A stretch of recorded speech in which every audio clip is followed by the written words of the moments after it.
What is going on YouTube? Today we're going to try something a little bit different. I've been having people ask me, how do you clean your crappie? So I'm going to do a little video on how I fillet them and how my great grandfather filleted them. I'm sure there's a better way out there, but this is how I've always done it. I hope y'all enjoy it. First, going right behind the head. Woo. Anyways, going right behind the head, right where this gill plate starts to come out, right where the gill plate comes out. I'm gonna run my knife blade in it at an angle and down. I'm not really worried about from here to here. You're gonna be where the ribs are. So take as much of that head meat down. I'm gonna go straight in, turn my blade, run it down, flip it over, get it off the skin so you don't have to scale it.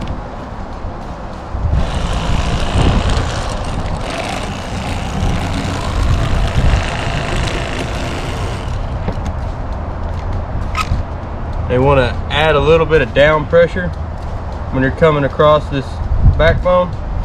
You don't want to add too much because you go all the way through the bone. They're soft, but if you keep just a little bit of an angle, you can feel that bone.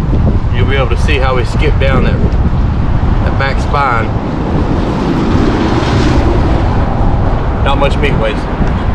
Now, same angle. I'm gonna push in, keep that angle on it. You don't have to force it and go too fast. You know, you'll get your rhythm eventually. Come out paper thin. Leave a little, not much silver on the fillet at all. I'm over here rolling around the slime, but I try to keep my fillet off of the surface that the actual scale side of the fish is touching. Try to pick it up with my blade, flick it in my bowl. Hit the other side, do the same thing. Now, if you have to jog back just a little bit to grab a little bit of meat, don't be afraid of it. I generally look it out in the yard, let the birds use it. People ain't like it. Come right off of it. Like I said, grab your blade up underneath it, flick it in the bowl. Now I got squiggly because I was looking at the camera. I'm gonna clean it up on the next couple.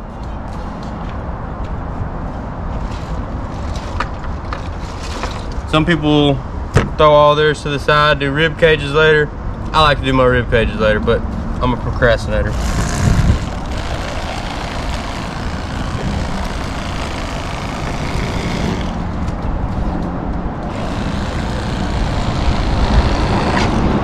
Grab with your blade, flick it in the bowl. You should never have to handle it. Set it down. Blow that meat right off the backbone. Coming on through it, grab it, flick it in the bowl. Throw it away. The process is the same on those 12-inch fish as that 15. I like to start back facing me so I can watch my knife edge, make sure I'm staying as close to the center line of that spine so you don't lose any meat. Please ignore the sirens and the...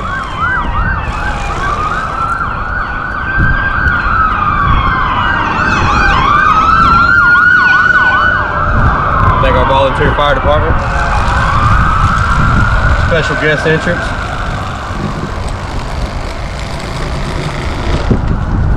Flip it. Gut sack for the birds. Right on down it. Now on these bigger fish, can't tell you exactly what that is, but once you fillet it, it'll just peel right off that fillet. I think it's fat, but I'm just a poor boy, I ain't no biologist. I handle that fillet, but for you, not for me. Now, I already know that I've cut out as much meat, and I got that thing as close as I can to the board while I'm filleting this big guy. Gotta push down on it, cut in.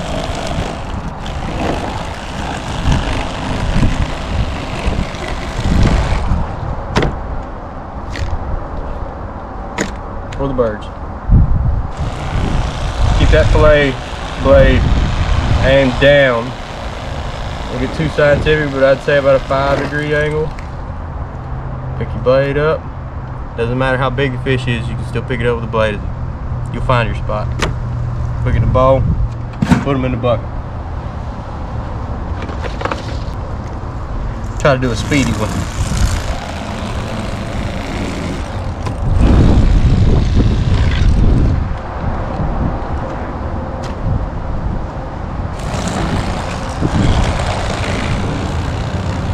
Now if you blow through, that's a good example, trying to go too fast.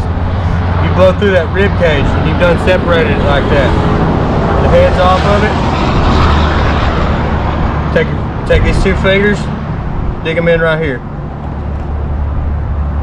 Now, you'll add more pressure towards this side of the blade, and if you have to, you can set your hand right here, get it past that section of the dorsal fin where the anal hole, whatever, butthole is.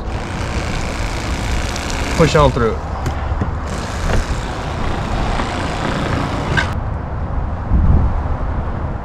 Try to get them where you can see through them rigs. There ain't no point in frying them frames. Some people do it. Now whenever we trim these rib cages out, you can use scissors or you can use your knife.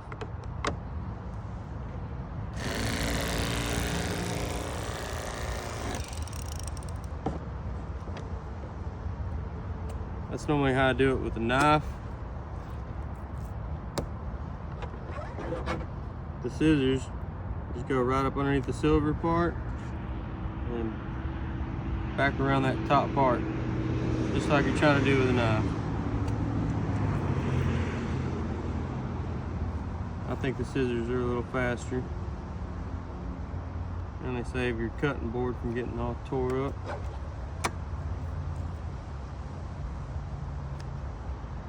And these are just cheap Harbor Freight kitchen scissors. I didn't think they were $1. I don't have the Bubba knife scissors, but even on a 15-inch crappie, this is a fillet off of one. Scissors are still plenty good. You can get a lot more because it's gonna be really hard to get like that with that, especially whenever you're doing a bunch of fish in a row. Like I showed earlier, I'm gonna peel that off. It seems to taste really fishy.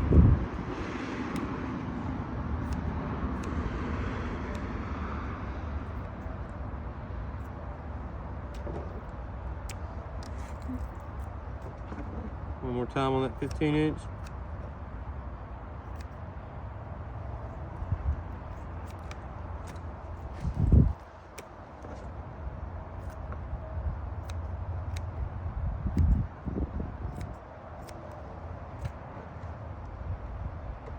Pull the fat off of it, whatever it is.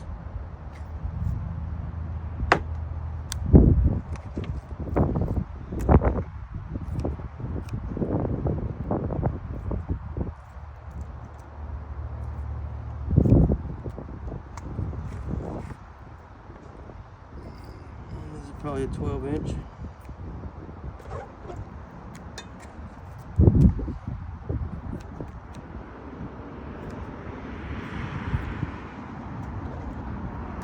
That's all it is. That's how poor people clean their fish.